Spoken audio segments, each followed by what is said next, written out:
Most of the time, women find out they're losing muscle and bone. They have already been losing for a decade. Not because they missed a symptom, because nobody thought to tell them it was happening. Today, I'm sitting with a pharmacist who is changing that conversation. Welcome to the Informed Choice Podcast, where natural healing meets practical truth. I'm Annie, the Naija goddess, and this is where we simplify holistic wellness so you can stop guessing and start healing. Today's guest holds two of the most demanding credentials in pharmacy. She's a doctor of pharmacy and a board-certified pharmacotherapy specialist, a designation earned by fewer than 32,000 pharmacists in the country, requiring advanced clinical knowledge, years of direct patient experience, and a rigorous national exam. The BCPS credential signals that she does not just dispense medications. She evaluates them, she optimizes them, she understands it at a clinical level, and what they do and what they cannot do. She brings that same evidence-based lens to the question the fitness industry rarely asks anybody with any real precision. What does it actually take to preserve muscle and bone as we age? And why do most women who are told about this too little, too late, and it's too vague and not even useful? She's the owner of Max Strength Fitness South Park, opening in Charlotte this summer, where the protocol is efficient, machine-based strength training. 20 minutes twice a week, built specifically around the science of muscle preservation and the long-term physical independence. Please welcome Emma Elliott to the show. Hey, Emma. Hi. How are you? Thank you for that introduction. No, thank you. I'm so excited you're here. I want them to understand the quality people that we bring to the show, okay? Well, I'll try my best. Yes, okay, we're good. All right, Emma, so before we go anywhere clinical, tell people exactly who you are, the PharmD, the owner of the Strength Training Studio, and how those pieces fit together. Well, you did such a great job introducing me already, but yes, I am a clinical pharmacist by training. I have a doctorate in pharmacy as well as I am a board-certified pharmacotherapy specialist, and I'm the owner of Max Strength Fitness. I'm opening later this summer. Yay! Well, how does it fit together? It honestly fits together better than what you think, because at the end of the day, I am, as a pharmacist and as a trainer and owner of Strength Training Studio, am trying to improve outcomes for the people that I serve, right? It just might look a little bit different on the timeline of their point of view, because with strength training, you can really make an intervention upstream and maybe even prevent the diseases from happening. And as a pharmacist, I manage diseases once they happen, right? So both ends of the spectrum. Yes, both ends of the spectrum. So I see that I'm still servicing the people that I love. Yeah, so you're getting them on both sides, and then you're helping them prevent further loss or even mitigate it altogether. Yes. Yeah, that's awesome. Okay, you work directly with patients in a clinical pharmacy setting, and you watch what happens to people over time. What is it that you kept seeing that pushed you towards opening a fitness business on top of a pharmacy career? Well, being in healthcare in general, you get kind of a front row seat on the trajectory that most people are on, especially with preventable diseases like sarcopenia, osteopenia, diabetes, high blood pressure. All the lifestyle diseases. All the lifestyle diseases. Yes.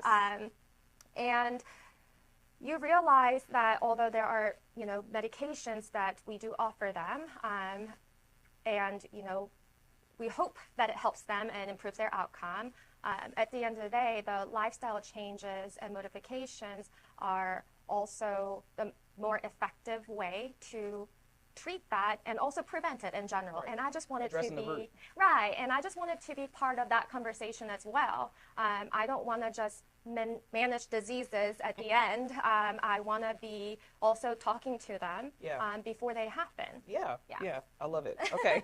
Most people hear the word sarcopenia and either do not know what it is or assume that happens in their 70s or 80s, right? Yeah. So let's set the record straight. What is it and when does it actually begin? So sarcopenia is a loss of muscle mass, function, or functionality. It most often happens with age. But what surprises most people is that it starts to happen a lot earlier than when people notice it. So starting in your 30s and 40s, slowly and very tiny increments, because you don't notice it, it starts happening, and then it becomes just very obvious when you hit your 60s and 70s. Right. Yeah. Right. So sarcopenia, for those who didn't catch that, is muscle loss. Okay, which starts around 35 is what they typically say. Yeah. Yes. And then you don't really see it happening until you're like end of your 50s, starting your 60s. You're like, hold up, what happened? Yes, and if you stay active, you may never see it. That's true. That's the whole point, right? That's what we're getting through this episode. All right, so muscle loss and bone loss are often treated as two separate problems in clinical care. The research says that they are one system. So walk me through that relationship and why that matters. Yeah, so muscle and bone are really one system. They are linked mechanically and metabolically. Yep. So when muscles move, whenever you're working out, it pulls on the bone, and the bone responds to that stimulus and, stays strong. And it also shares some hormonal and inflammatory pathways as well. So separating those two problems is missing the whole point. It doesn't make sense. Right? Because once you have sarcopenia, osteopenia, which is bone loss, is not too far behind. Right. Yeah. Yeah, exactly. So there's a specific window between your early 30s and 50s where women can do the most to protect what they have. What has happened hormonally during that window that makes it so significant? So, how old did you say? 30s to 50s. 30s to 50s. Those are the times where, I like to I don't like to think it this way, but when you start to see hormonal changes, right, it is gradual and it fluctuates, but over time, your estrogen especially will decline, or it isn't as reliable anymore.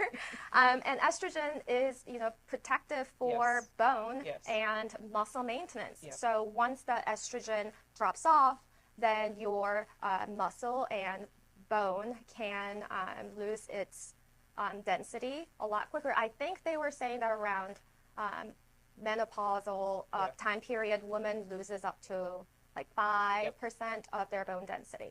Yep. Compounded annually. Yes, that's why it's super, super significant, and the nutrition plays a good part in that too, which we'll get into. But going into what you're specializing in, strength training is the evidence-backed intervention for sarcopenia and bone density. But there's an enormous gap between what the research says works and what most women are actually doing at the gym or not doing at all. Where's the widest gap? The widest gap is in the implementation of it. The research is pretty straightforward. You need progressive strength training, right? The gap really happens because a lot of women don't just do cardio. Yeah, don't weight lift, right? Especially by the time they get diagnosed, they probably got diagnosed because they weren't doing it in the first place, right? So it's vague to them, right? Once they say do weight bearing exercise, also they don't exactly know what that is. People mistake with lightweight being a good enough weight bearing exercise, when in reality you really need to have stimulus for that bone to get stronger or stay stronger. So I think that's where the biggest gap is how the woman understand the treatment is, right? Yes. I think a lot of women, they feel like when they start working out, I'm going to hit the gym, I'm going to go running, I'm going to get on the treadmill, I'm going to do lots of cardio, I'm going to do lots of HIIT training. All that's good. That's great for your heart, right? Your cardiovascular system. But when we're talking about protecting muscle loss and bone loss, it requires a load. You have to have a heavy load. So like a little 2-pound weight is not going to really cut it, right? You have to go to fatigue, and we're going to get into that so you can explain that, because that's what you're going to specialize in with your gym opening. So from your pharmacy background, what does the drug to lifestyle conversation look like when a woman comes in with osteopenia or low bone density diagnosis? What is she typically told, and what is usually left out of that conversation? What's just typically told? So there's a lot to that. So women who typically gets told this are typically in their 60, 65-year-old range, because that's when they get the DEXA scan to really measure their bone density. And they usually get told, hey, you need to supplement with calcium and vitamin D. And depending on how severe that bone loss is, they might recommend another medication in the class of like bisphosphonates. Alendronate is one of the drugs, which brand name is Fosamax. So depending on their severity of the bone loss, they'll have those treatments in there. What is left out of the conversation? So clinicians are very great at explaining what medications to take. What is not very clear is they will say, we recommend weight-bearing exercises. And that's so vague, right? Like, what is a weight-bearing? Especially if you haven't already been doing it. Yeah, right. So like they're missing like specificity, like how much load, how much weight, Yeah. how long, how often, and what does progression look like. So that's the discussion that really gets left out. Because a lot of clinicians, I'm not going to lie, they probably don't know or don't keep up to date to what weight-bearing exercise really is. Yes, and it's almost not fair in a sense because doctors can't know everything, right? So if you go to school and you learn drugs, you know drugs, right? You're also not a learned dietitian. You're not a fitness trainer, right? You have an understanding, but you haven't gone in depth as you have for the thing that you actually are specialized in. So they expect their doctor to just know everything. They don't, and they can't. So just, I mean, you just can't, right? You're already doing like 12 years of school to learn this one thing, Yeah. you know? So it doesn't work like that. So you need to have a whole rounded team of health professionals that specialize in the things that make you a whole person, that makes you a whole. So because the body works as one unit, so you can't just have one person on your team. Oh, one person doesn't make a team. Well, let's start with that. Well, yeah. Yeah. So your primary care doctor can't know everything and do everything. Yeah. Yeah. I mean, unfortunate. Yeah. Well, fortunately, because it's not, that's too much to ask. It's like another episode I did. You can't expect the police officer to be not only protect and serve, but be the psychologist and your counselor. And they don't have training for that. It's the same concept they have with doctors. They're not nutritionists. They're not strength trainer experts. They're not, they're not, Yeah. So you have to understand what the people are doing and make sure you have a well-rounded team to support you in your health goals. Yeah. Yeah. You're exactly right. All right. Well, you have said that muscle is one of the greatest predictors of quality of life as we age. Help the listener understand what that actually looks like in like real terms. What does a woman with strong muscle at 65 look like versus one who did not protect it? So I think the biggest difference is the confidence that exudes from them. They are not worried about what they can or can't do. They're not worried about falling and breaking a hip. Right. They know that they can get out of the chair, that toilet. They know when they go grocery shopping and they see this watermelon, they don't have to worry about if they can or can't carry that inside. Today I had to pick up a cat litter. That thing was 30 pounds.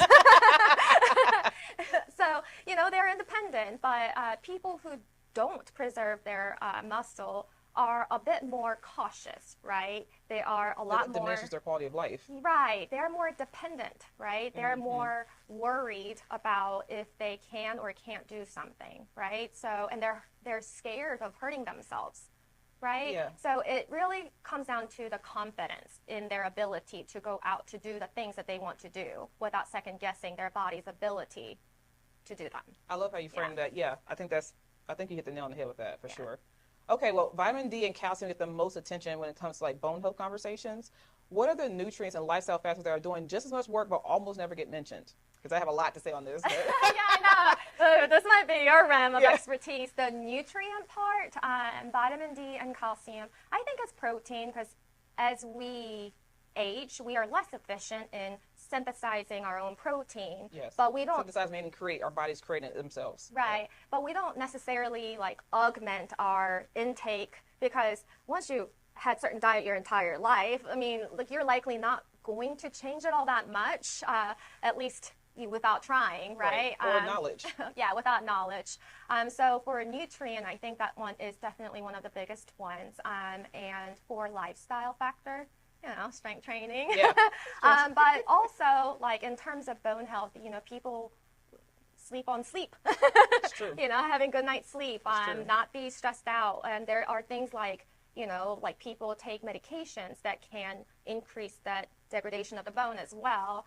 Their habits like smoking can also affect your bone health. There are many aspects of bone loss that we don't talk about, but I think if I had to choose one, is definitely strength training and protein. I totally concur, and I'd like to add on, if I may. Yes. I would like to add on K2 and magnesium. Because K2, it has to go directly into the bone. So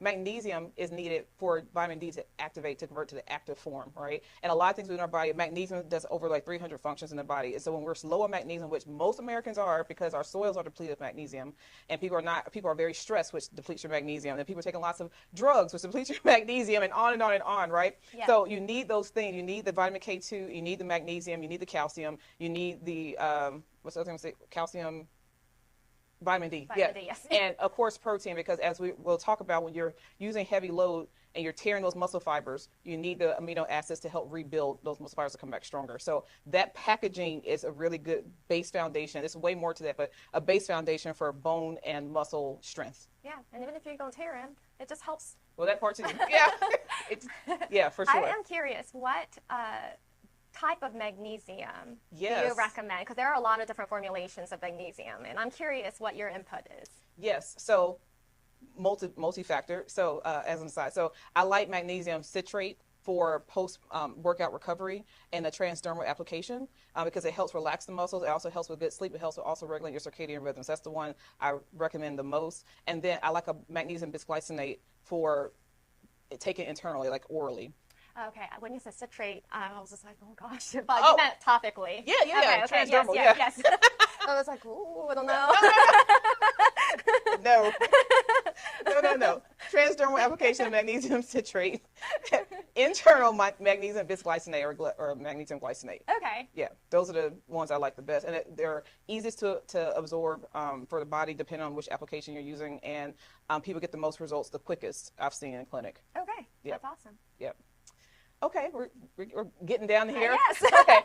All right, so there's a woman listening right now who's, let's say she's 38, okay?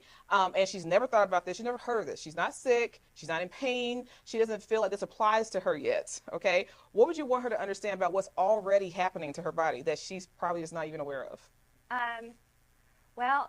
To be a bearer of the bad news, I'm going to have to tell her that although you may not feel it yet or notice it yet, the change is already happening, right? And it is important that we stay ahead of this disease from progressing, right? It is much easier to maintain now than it is to fix what we already lost. Because this is happening regardless. Like, it's a natural thing for our bodies for this to go through this process, right? Especially if you have a sedentary lifestyle, as most Americans tend to have nowadays, sitting in front of computers, right? So this is not something like, oh, it won't happen to me. It's like, no, this will happen to you, and you won't notice until it's almost too late. Right. It's like an infrastructure. You're either building it or you're slowly losing it, right? Eroding, like erosion. Yes. It's like all of a sudden, like a beach house, right? Mm-hmm. You had all this sand in front of your property, and then you look 5 years later, like, hold up, half my property is gone, right? And it happens so slowly, you don't notice it until all of a sudden, you're like, most of the shoreline keeps creeping up, and I think that's a good visual for people because it's just erosion, right? And you don't notice it immediately, So I think if you're in your late 30s, listening to this, early 40s, strength training is a must. I'm not saying don't do cardio. You should. You need that for your heart, right? We need to do a whole balance of things. But strength training with heavy weight, not like an Iron Man type thing, right? I'm not saying 400 pounds. I'm saying, and she'll explain all that in a second. But that is imperative to get ahead of that. So that way, when you are 65, you have the confidence, like Emma described, to live your life and not be codependent on somebody. Where you can go to the grocery store, you can live alone, you can get out of bed, get out of the chair, which everyone wants. You don't want to say, I need help going to the bathroom, I need help doing this and doing that, because you weren't aware until it was like, I won't say too late, but you found out late in the game that this is an issue. And as much as our bone density peaks in our late 20s, right? And it is about managing how much decline we have. And it's never too late. Like if you are 60 and you are just diagnosed, you shouldn't say, dang, I missed it. I should have worked out in my 30s. No, like time is now. Yes. Earlier you intervene, more options you get to keep later. Yes. Hope is not lost, ever. It's not lost. Okay. What does a woman in particular need to know before she walks into any gym or fitness program and says she wants to build and protect muscle? What questions should she be asking that she's probably not even asking? What woman that needs to know? I think they need to know that those workout doesn't have to be extreme, right? Tell us more, Emma. It doesn't have to be, you don't have to be sore or exhausted. It just has to have enough stimulus to make your muscles and bone to get stronger, right? And it does need to be progressive, right? Because, even if 20 pounds was heavy for me today, in 6 months, I got stronger, I might need to up it to 25 pounds, right? Yeah. But you don't really need that to look like you're sweating buckets. Drenched, right? You have to pass out leaving the place. Right, you're tearing muscles. Yeah. It doesn't have to look like that, but it does have to be enough stimulus for your muscles and bone to grow. So to add on to that, so tell me about Max Strength Fitness South Park. So a woman listening who has never been able to sustain a strength training habit, what is different about what you are building and who it's specifically built for? Well, Max Strength is built for people who don't consider themselves as gym people or gym rats. Gym rats. That's gym rats that they say. It is focused on, supervision, structured strength workout so that it takes the guesswork out of strength training, right? You just got to show up and work with your trainer. Just show and up. It's just 20 minutes and twice a week. It is. I'm sorry, did you just say 20 minutes twice a week? That's it? Yes. And I get all this benefit we've been talking about? Yeah, and it is the minimum effective dose. Which? Okay, explain how that's so possible in 20 minutes. Give the listeners a visual. Well, the studies find, that you don't have to do like 3 sets of 12 reps for you to build muscle. You just have to push your muscle to have enough stimulus. And you can do that with, moderate weight. And then you can safely do it by going slow, right? I'm not going to bore you with the details of the actual workout. Yeah, sorry. I was gonna say, with 20 minutes, it is possible to have that stimulus that's needed, right, for you to build that muscle and bone health. You can do more, right, but what you absolutely need to make sure that you get the benefit of the strength workout is just 20 minutes, and you repeat it 2 times a week. So what are they doing at 20 minutes that people are doing an hour in a gym? What's the difference? So when they're sitting there, when do they know to stop? Like, I know it's going to be with you all supervised, right? Right. So what are you doing at 20 minutes that's not typical at your regular gym?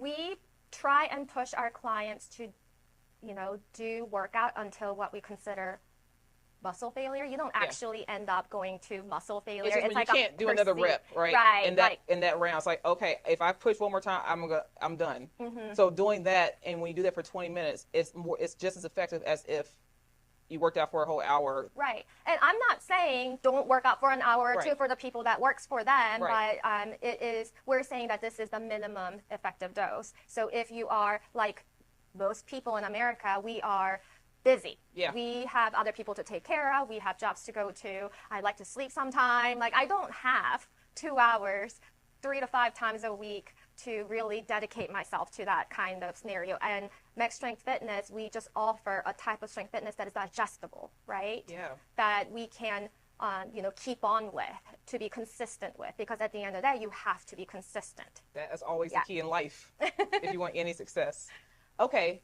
Some practitioners argue that for women in perimenopause and beyond, hormone replacement therapy is the most effective intervention for preserving bone and muscle mass.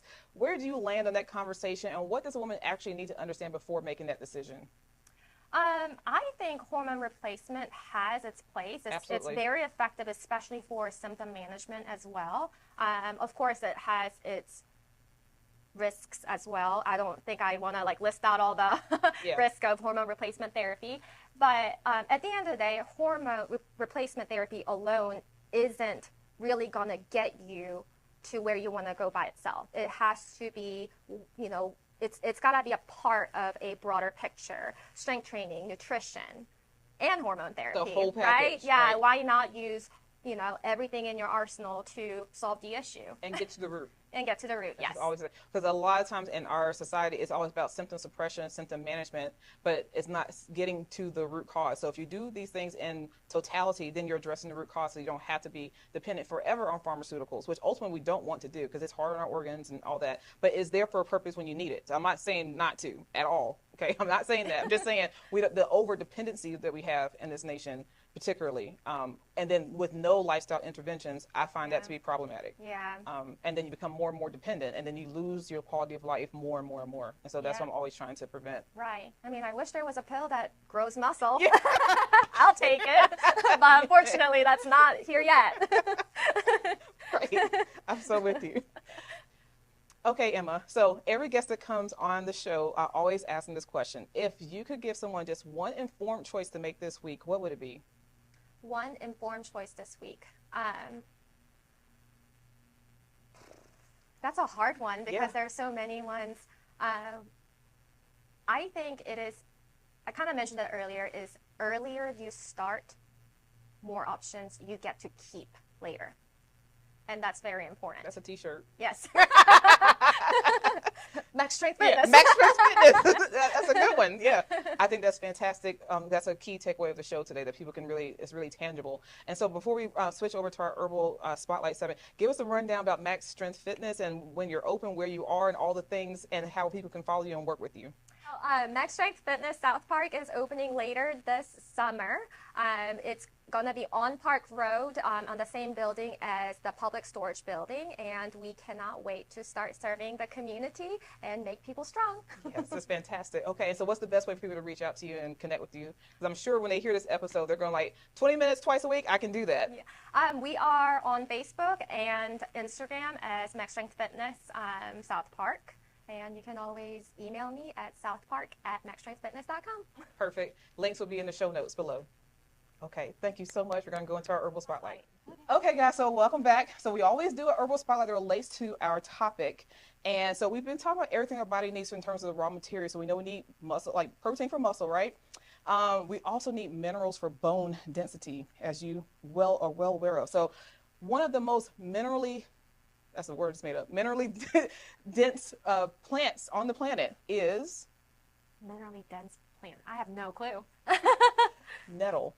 Nettle. Stinging nettle. Stinging nettle. Yeah, most people encounter it when they're hiking because something that kind of stings you as you're hiking, right? That's how most people kind of figure it out. It's prolific across the world. It grows on most continents. It has been in the herbal traditions of Africa, Asia, and Europe for thousands of years, specifically for bone and muscle recovery. That's what they actually were using it for in joint health. And also for women transition hormonally, because it's like the herbalists say it's like the herbal multi-mineral, because it's so rich. So one of the best ways to take nettle, if you find it, some places you can go to your nurseries, you can go to your upper end grocery stores, they have it seasonally sometimes, and it grows wild. You might have some in your backyard and not just be aware of it. Okay. Oh. You got a friend, yep. It might just be in your backyard, and you can do that. And so if you get it fresh, it has to be cooked and or dried. Otherwise, the stinging hairs will sting you, right? So you have to either just throw it in a pot after you rinse it off, throw it in a pot and cook it, or let it dry, and then you can do stuff with it. Otherwise, it does have quite a bit of a sting to it. Is it just discomfort or poisonous? It's not poisonous. It's quite discomfort. Okay. Yeah. It's lots of discomfort. That's a good way to put it. So once you do that, so you can use it just like you would spinach. Okay. Yeah, if you have it fresh, which is great. You don't see that often. It's better just to grow your own and you have it. But once you have it dried, then it becomes a great tea, the nettle leaves. That's where a lot of the minerals are, right? So if you want to get the most potent form of it, the best way to do it is take like a cup of loose leaf tea, and then get like a quart of boiling water and put the leaves in there, put a lid on it, and let it sit overnight. Then it's going to be super potent, very mineral rich. So it's really good for like women who are in menopause and are experiencing like hot flashes, because that gives you the mineral support. It's really great for building muscle and I mean for bone density, because you need all those minerals. Particularly, it's good in boron. Are you familiar with boron? No. It has all the minerals in it, but it's really good in silica, which we need for like our joint health. It has boron, potassium, iron, magnesium, calcium, K2, all the things we talked about earlier that you need for bone health, right? It's all in the stinging nettle. And if you use the type of infusion I just said, it's really potent. Now you can do a short form version of it and just do it like for a 10-minute steep. You'll get the minerals, but it won't be as potent as if you just do the overnight thing. And that way you can do it in bulk and you can sip on it all day. And there's not that many contraindications, but we'll talk about that in a second. The boron, I would say, is a standout mineral here. It's really not discussed so often, but it's like highly researched. Lots of PubMed articles on boron, because it significantly reduces urinary excretion of calcium and magnesium, which means that your body is able to hold on to more minerals for longer, which is a good thing when you're trying to maintain bone density. That's what I love about this. It also supports estrogen metabolism. And as you know, especially as you're getting older, it's really tied to the rate of bone reabsorption, especially for women after 40. So that's super, super important. And that's why this is like so simple, because it's just tea. Yeah. And it does all that, right? And the K2 in the nettle is required for the activation of the osteocalcin, which is the protein that binds to the calcium, and for the bone matrix. So without K2, calcium circulates without having something that's anchored to the bone. I always think of like the K2 like the plaster that goes on the bone to kind of get it in there, right? So this has all that in there. Plus it has flavonoids that are anti-inflammatory, and compounds like quercetin is in this as well. So you're getting a lot of bang for your buck in just sipping a tea, a natural tea, right? And it actually doesn't taste bad, because people are like, okay, so what does it taste like? Does it just taste like grass? Yeah, it's a weed. It has a little grassiness to it. But what I like to do, for those who are just really particular, even you heard all those great things, you're still worrying about the flavor, right? But I understand flavor is important, right?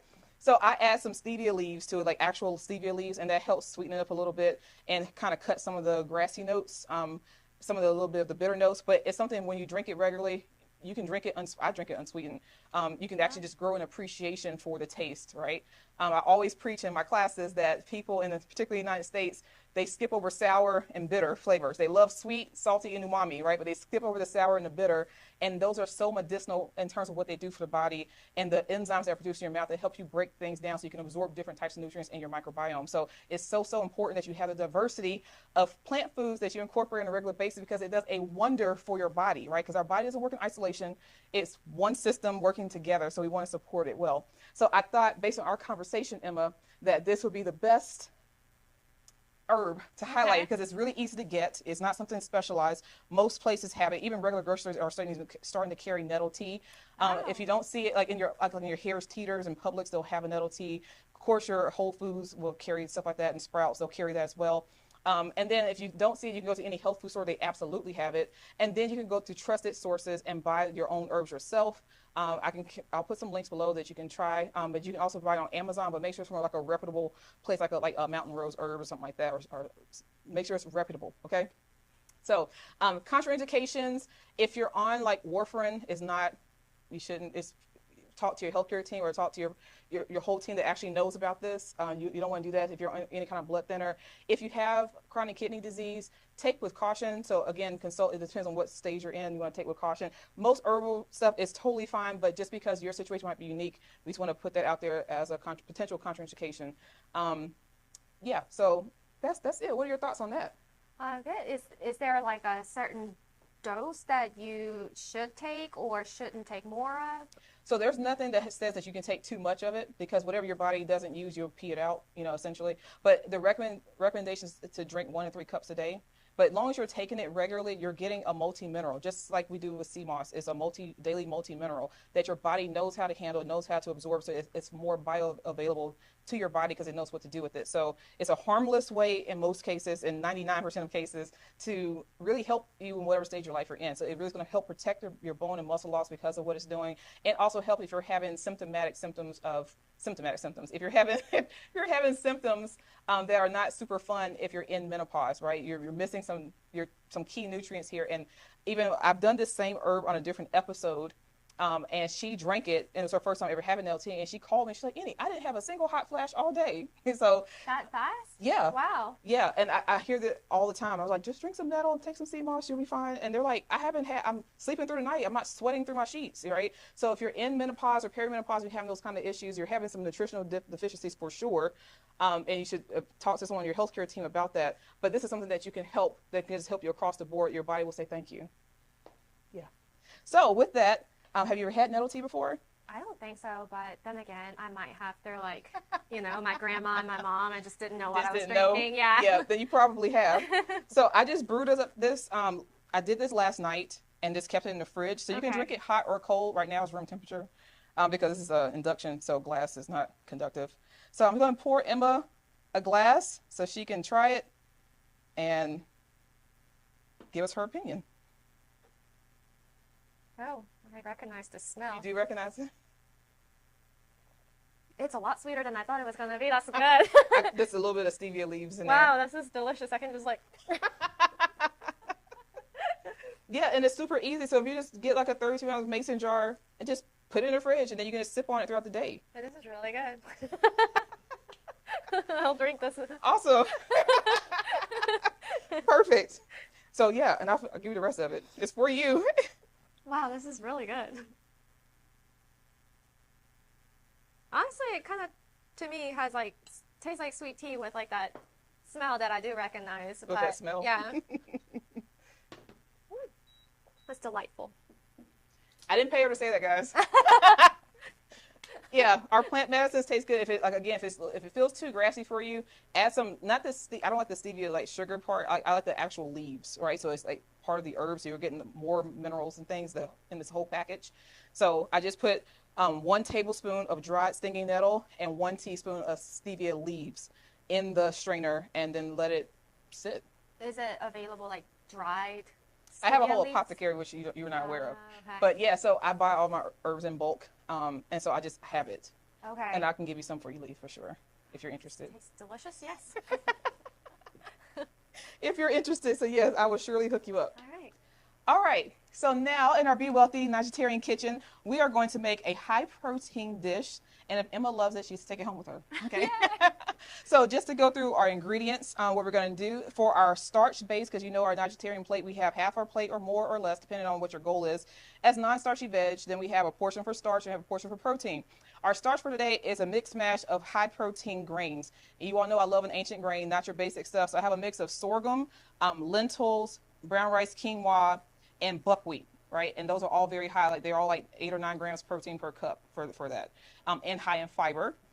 So that's our starch. And for our non-starchy veg, we have some bell pepper, broccoli, and snap peas. Now, snap peas in the shell are non-starchy. Peas outside of the shell are starchy. Okay, so especially if you're in the gym or a gym rat and you're concerned about carbs and all that, you want to make sure you're eating your peas in the shell, because then it's, the net carbs are basically nothing.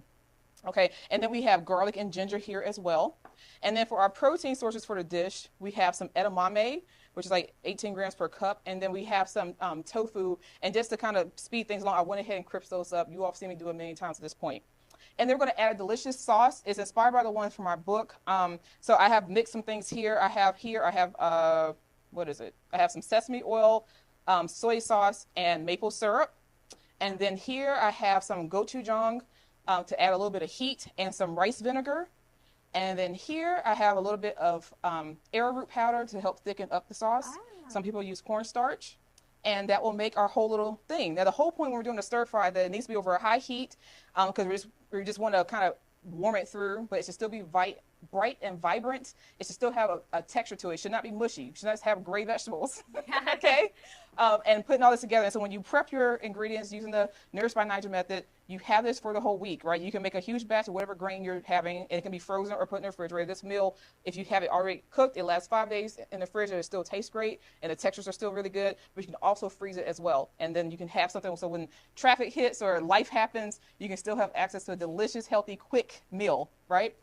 And I use the sesame oil. You all know I use oil with intention, because oil is very calorically dense. So 1 tablespoon is 120 calories, right? So we don't want to just start off coating the oil just because we're doing a stir fry, right? We want to be intentional. So I use 1 tablespoon of sesame oil. Now, sesame oil is a high heat oil, but the flavor of sesame oil, which is why it's so delicious, once you cook it at high heat, that flavor kind of goes away. So I like to use it as a finishing oil. So if I was going to add additional oil to this, and it's your choice, is what I'm letting you know up front, you can add it on at the end so you can get that sesame flavor, right? But if you cook with it, the sesame flavor kind of goes away. All right? So first thing we're going to do, I've got our cast iron going, because this is the pot I just chose to use today. So yeah, so she just asked if I have it preheated. It's really good, so when you're doing a stir fry, that you have your pan preheated. You don't want to put it into a cold pan, okay? And especially because I don't like to cook with a ton of oil. Most of your veggies are filled with water, right? It doesn't need oil. So when I put these peppers in, they're going to cook just fine, because there's plenty of water in it. They don't need to, you don't need the oil.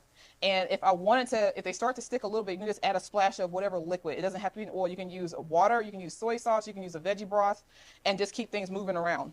Okay, but we're just going to layer in our stuff. So I'm going to add that in. I'm adding in our snap peas, and I went ahead and chopped them up, because snap peas are kind of large, and I want things to be mouth size.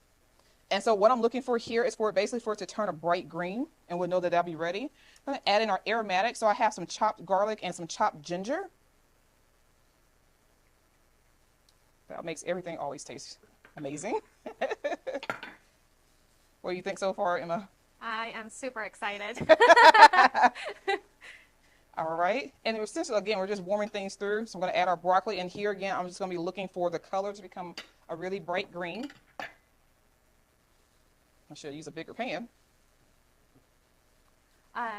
Do you ever look for any chars on it, or just for the color to just get a little brighter? It depends on my objective. So here today, I wasn't seeking charring. It adds more flavor, but it just takes more time. So I don't want the viewers getting bored watching. I'm going to add the tofu and the edamame later, because they're already fully cooked. We're just trying to have this warm through. So we're going to go ahead and do the sauce in the pan. And you can also do this separately, so maybe I just go ahead and just do it separately. You can see how simple it is to come together. I'm going to turn this down while I do that, so it doesn't burn on me. All right, so I'm taking the soy sauce, the maple syrup, and the sesame oil. Smells amazing already. I smell that ginger and garlic. It's Yes. divine. Then we have here the rice vinegar and the gochujang. I love gochujang. And then a trick, when you're using the starch, you want to make sure you do it with cold water. I like to use my finger to mix the starch. That way I can feel it and make sure there's no lumps. The arrowroot. Yep, and you do that with cornstarch, whatever starch you're using. And then I'll pour it into this mixture while Emma is stirring our pot there. I'm going to use the whisk to whisk this together. And essentially, we're just trying to get that gochujang broken up. So now, we'll switch places. Yeah. Oh, I didn't get all of it, apparently. It's okay. Hiding at the bottom. It was hiding. I probably shouldn't use a grill pan. I didn't think that part through. That's okay. So now we've got liquid. I'll turn the heat back up. This is adding our flavor and our fat in terms of the PF3 framework. So we have our protein, our fiber, this is all the fiber right here. Our fat we just added with the sesame oil. And all the flavors in here too with the gochujang, the ginger, garlic. And again, we want our vegetables at the end to be still crispy. We don't want soggy vegetables for a stir fry. We really don't want soggy vegetables ever, actually. And so as it heats up, that starch will actually make it a sauce and thicken up. And then we'll be ready to serve. So now, since we're about there, I'm going to go ahead and add in our edamame. And this is something you just find in your produce section, or you can find your frozen section, depending on if you're getting the refrigerator frozen. Do you prefer one over the other? I like both. I like the refrigerated one for when I'm cooking, and I know I'm going to use it the same day or same week. But then I like the frozen one because I can always have it on hand to just boost the protein and fiber of any dish. It's something easy to throw in. And I don't have to worry about it spoiling in the refrigerator. Yeah. It's coming together. It still smells amazing. And then here we have our tofu. Now, tofu you can use, this is super firm tofu. You don't need to press this at all. And, just I think it's 1/5 of the pack is 16 or 18 grams of protein. You have tons of calcium in there that we talked about earlier, and that you need those things for bone density and muscle retention. But you can also, if you're soy averse, you can use fava bean tofu, chickpea tofu, red lentil tofu. And if you're not fully vegan, you can switch it out with the chicken breast or whatever other protein you like. But, give plants a chance, okay?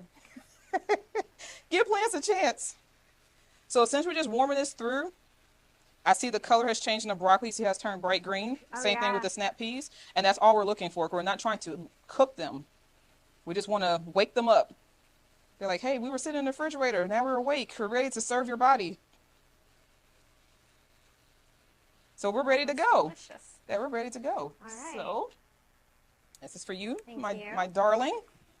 And we have here our grain. Again, you can use whatever grain you like. Now, if you're one that says, hey, I still like my white rice, I just wanted to warn you, well, not warn, white rice is very high in the glycemic index, right? So if you have blood sugar issues, be mindful, okay? Because it doesn't have that much fiber or protein or anything like that. And it's filled with synthetic vitamins because we're not allowed to sell white rice in the United States without it being fortified with synthetic vitamins, because all of the fiber and nutrients were stripped away in the bran. Okay, so you're just left with the endosperm, which is the sugar. Okay, so you can easily swap out white rice for brown rice, millet, quinoa, sorghum millet, amaranth, teff, whatever fits your fancy. If you do want the above. or all of the above, and if you do want to eat white rice, there are several ways to do it, especially if you have blood sugar issues. And once you cook it, let it cool off completely, and then you get that resistant starch, and then it lowers the glycemic impact, the glycemic load. You can do it like that. Or you can just choose to say, I'm going to eat with white rice, but I'm still eating all my veggies and I might still be eating a salad with it. So I'm still getting enough fiber to blunt that spike. Yep.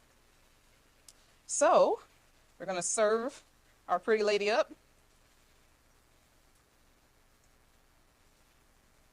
And see what she thinks. Smells so good.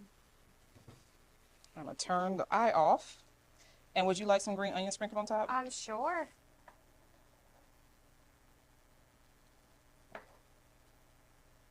All right, always add a little bit of freshness. Awesome. All right. All right. Now let's try and get a little bit of everything. everything on one bite. It's the only way. Might be a little hard. Might be. Spoon might have been better. Mmm. Wow, that is so flavorful. That's good. I like the texture. The texture is awesome. The glaze with the tofu, it's really good. Do you normally use super firm tofu if you have it? A mixture. A mixture? Mm-hmm. If I'm doing stir fry like this, I like the super firm tofu. Yeah. For any like soups, things I like to make, then Firm. I usually, firm or even like soft tofu or Soft tofu. super soft tofu. I actually started making some like pasta sauces using tofu. Yes. Boost the protein. Yeah, you can boost the protein pretty easily, and it makes this creamy. Super creamy. You don't need creamy any heavy sauce. cream, any dairy. Just add silken tofu. Yeah. And it's super easy. You just pop it in the blender with some garlic and whatever seasoning that you want your pasta sauce to And you can't taste taste it. like. Yeah, you can't taste it, and it's delicious, and it adds extra protein to like a simple pasta dish. So if you have like protein pasta. Yeah. And tofu pasta sauce and any type of protein you want to add on top, it becomes very like delicious and comforting yet still healthy. Very satiating. And a meal like this is 43 grams of protein, 18 grams of fiber. You have 95% of your vitamin C needs met and your magnesium needs met. It has 25% of your iron that you need. What else? Your net carbs is 25 net carbs. And that will change depending on which grain you choose to use. So it's a super healthy, delicious meal that any gym rat or the average person would love. And it hits all the targets. And again, it freezes super well. It freezes super well. And yeah. The broccoli picked up that ginger taste really did. well. It's really good. So this is something that you and your husband would make? Yeah, for sure. You're going to have to teach me how to do that one, though. Yeah. That's easy. Instant pot. Just throw it all in the Instant pot. But yeah, okay. Well, I am so glad. Did the gochujang come through at all, or it gave that like sweet, slightly spicy, but not too forward, right? Yeah, balanced. And Okay. it gave that it glazed the tofu more than like the vegetables. Yeah. It's very good. Awesome. Yes. Okay. I make all these recipes in my head, and I do them for the first time live on the show. So yeah. I thought this was a recipe that you already had made before. That's delicious. No, I think maybe one exception, but every recipe I do on Informed Choice is the first time I'm making it. I make it in my head based on the show topic, and then we figure out together if it works. It works. But hey, it's been working. It's been working. I'll eat this entire plate. So while you're eating, we have the last thing we do before we close out is rapid fire questions. So it's the first thing that comes to mind. It helps the audience get to know you better as a person. Okay. Okay. All right. So pharmacist or gym owner, if you could only keep one title, which one? Gym owner. I thought so. One food you eat every single week without fail. One food I eat, zucchini. Zucchini. Yes. The health myth you are most tired of correcting. The health myth you're tired of correcting. That fats are unhealthy. Oh my God. Yes. That's a whole episode right there. Morning workout or evening workout? Morning workout. Okay. One thing people always get wrong about strength training. That you have to spend 2 hours 3 times a week in order to get the benefits. That you can do it with 20 minutes twice a week. You heard it. You heard it. Okay. What does rest look like for you? Rest look like for me? Going out on a hike with my dog and my husband, and it has to be a really hard hike, and then going out to a delicious restaurant and eat all my heart out. That's awesome. One book, film, or conversation that changed how you think about health? Book, film, conversation that changed how I think about health. A conversation that I heard on a podcast, it is, gosh, his name is blinking on me. What did he say that impressed you? Just the knowledge, honestly, about our body and how you can like really hack it to make it serve you and your lifestyle instead of kind of blindly being controlled over, you know, how you feel. You just sometimes wake up and you don't know like why you're feeling a certain way and what you can do to really make your day, you know, serve you and how you can go about doing that. Like just giving you like a little roadmap to make that happen. That's right? awesome. And I can't believe I can't remember. It's okay. It'll come back. We'll update the audience. What do you wish your patients would just do? Go work out. Be active. Be active. Yes. Yeah. And what do you want women to believe about their bodies that most of them do not believe yet? That our body is capable of doing way more than we give credit for. That being uncomfortable doesn't mean that you can't do that. It just means you just got to get used to it. Yeah, that's powerful. Well, Emma, you have been extraordinary. We're going to have you back, especially after your gym opens. I'm so grateful for the knowledge you've shared with everybody. I know they've learned something today. And thank you so much for being here. And hopefully you like the dish and we'll be able to take it with you in some nettle tea. And yeah, and so until next time, heal naturally, live vibrantly. From the roots to the skies above, find your healing with nature's love. Balance grows where the green life thrives. The Naija goddess keeps it alive.